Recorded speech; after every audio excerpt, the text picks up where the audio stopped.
ఈ నెల 7న సంపూర్ణ చంద్రగ్రహణం ఉన్న కారణంగా గణపతిని నవరాత్రులు పూర్తి కాగానే నిమజ్జనం చేయాలని భద్రకాళి దేవాలయం ప్రధాన అర్చకులు నాగరాజు శర్మ సూచించారు.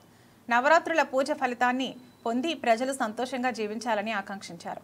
చంద్రగ్రహణం నేపథ్యంలో ప్రజలు భక్తులు నియమాలను పాటించాలని చెప్పారు. వినాయక ఉత్సవాలను ఈసారి 11 రోజులు కాకుండా 9 రాత్రులు పూర్తయ్యాక నిమజ్జన కార్యక్రమం నిర్వహించాలని నాగరాజు శర్మ అన్నారు.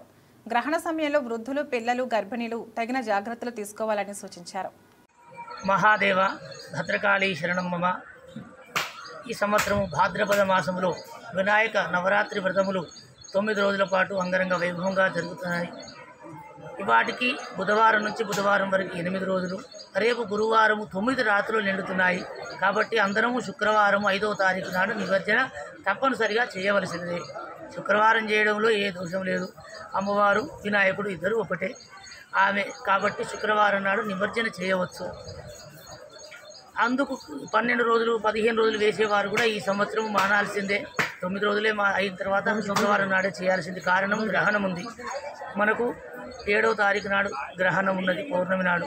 కాబట్టి తప్పనిసరిగా శుక్రవారం నాడు అందరము గణపతి నవరాత్రి పూర్తి చేసుకొని నిమజ్జన చేయవలసినదే. అయితే గ్రహణ దోషాలు అది ఇదని భయపడాల్సిన అవసరం లేదు. చంద్రగ్రహణము రాత్రి సంభవిస్తున్నది, 12 ప్రాంతంలో పూర్తవుతున్నది. అయితే చిన్నపిల్లలు, గర్భిణీ స్త్రీలు, ముసలి వాళ్ళు, వ్యాధిగ్రస్తులు ఈ నలుగురికి గ్రహణం అంత పెద్దగా నియమం మీకు అవసరం ఉండదు. కాకపోతే సాయంత్రము 7లోపు 6లోపు భోజనాలు చేసుకొని రాత్రి ఎట్లాగూ రాత్రి కాలంలో ఎవరము ఏమి తినము, మళ్ళీ ఉదయం యథావిధిగా ఉండవచ్చు. అయ్యో గ్రహణం వచ్చినది అని భయపడాల్సిన పని లేదు. గ్రహణం అనేది సంభవిస్తూనే ఉంటుంది, సనాతనంగా వస్తున్నది. గ్రహణ కాలంలో జపము చేయడము, దానము చేయడం ద్వారా విశేష పుణ్యాలు అని పూర్వీకులు మనకు చెప్పినారు. కానీ గ్రహణం పడితే మనకేదో దోషాలు, మనకేదో అంటుకుంటుంది అనుకోవద్దు. అన్ని రాశుల వారికి బాగానే ఉంటుంది, అందరికీ బాగానే ఉంటుంది.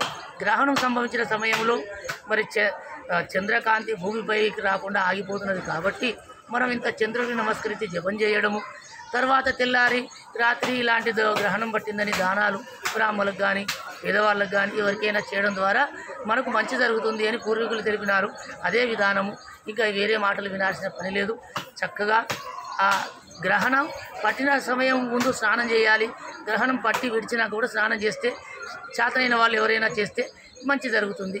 గ్రహణం అంటే సూర్యచంద్రాదులే మనకు ఈ భూమిని 2 కళ్ళు లాంటి వారు. సూర్యుని యొక్క కాంతి, ఇటు చంద్రుని యొక్క బింబము ద్వారా మనకు వచ్చేది చల్లని ప్రశాంతతను సూర్యచంద్రులు మనకు అందజేస్తారు. కాబట్టి వారిద్దరికీ మధ్యలో ఎవరు అడ్డం వచ్చినా కొంత శక్తి ఆగిపోతుంది అని దీని సారాం పూర్వం అలా కాకుండా వేరే విధంగా కథలుగా చెప్పినారు తప్ప ఎవరూ భయపడాల్సిన పని లేదు. అందరికీ అన్నీ బాగానే ఉంటాయి. అందరికీ భగవంతుడు ఉన్నాడు, భద్రకాళి అమ్మవారు ఉంది. మనకి ఏ దోషాలు అంటకుండా అమ్మవారు కాపాడుతుంది. అయితే వాటి నియమాలను కొద్దిగా పాటిస్తే మంచిది. భద్రకాళి శరణం మమ.